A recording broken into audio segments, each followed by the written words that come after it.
many years ago, I was trying to take some money from Uzbekistan into Tajikistan, and it was for humanitarian work.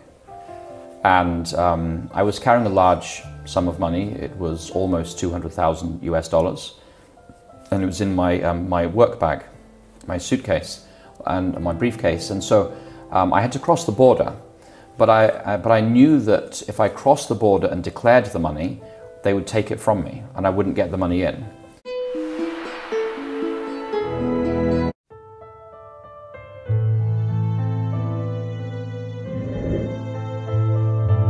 And they may kill me, or they may kidnap me. Maybe they say if he has this much money, maybe he has some more money. So I didn't want to declare that I had this much money. But on the other hand, I didn't want to walk across the bridge and not declare it and risk getting into trouble with the police on either side of the border and losing all the money and maybe being imprisoned. So this was a difficult choice to make. And on the Uzbek side of the border, there was a border customs post, and there was the people checking your passport, and there was also a police post. So there were 3 posts. And then across the bridge, there was a red line on the bridge, which was the border. When you crossed over the bridge, they also checked your passports. Then there was customs after that, and after that there was another police post. So there were 6 posts, and I needed to get through all of those posts without declaring this money. So what was I going to do? Well, I looked like a Westerner, because overseas people can see that you're a Westerner, if not just from how you look, but from your glasses and your shoes. They give Westerners away wherever you go in the world, and because we tend to have good shoes and nice glasses.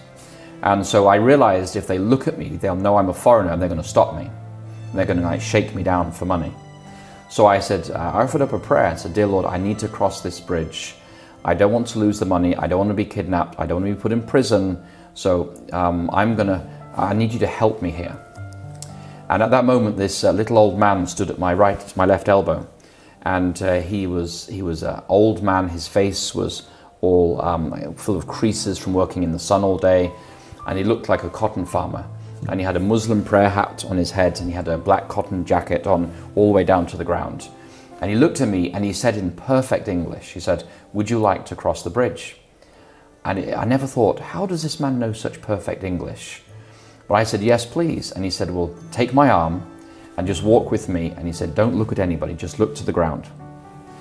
So I thought, maybe this is what I'm going to have to do. So I started walking, and there were crowds of people at each of the 6 posts. And I came to the first post, and I kept my head down, and I just walked on, and there were police everywhere, and nobody stopped me. I came to the second post where they're checking passports, and I just walked through the passport check, and nobody checked me. And I came to the border guards, and they didn't check me. I walked over the border, and then they were checking passports, and they had to get a stamp. I just kind of walked straight through, nobody stopped me. And then the customs officials were there, and I had my bag, and nobody said, "What's in your bag?" And then there was a police check, and I walked all through 6 posts, and nobody stopped me. And I was kind of nervous, really. And when I got through to the other side, there was a taxi depot there, and I found a taxi to go into the capital, Dushanbe. And I said, "I need to thank this old man." But I couldn't find him anywhere. He was gone. And so I think that was an angel. God answered my prayer for an angel. And I've learned over the years in the mission field that when you find yourself in a difficult situation, God knows about it. And He's allowed you to be in this situation.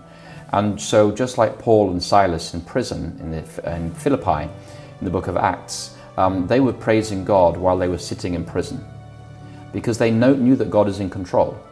And if God has allowed it to happen, He has a purpose.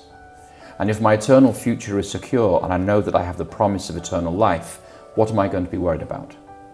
And so you can have a holy boldness for God, a courage to go places and do things that people think are really crazy and unwise and unsafe to do. But if you're a missionary for Jesus Christ and He's opening doors for you, then you walk through by faith and you trust Him with the outcome.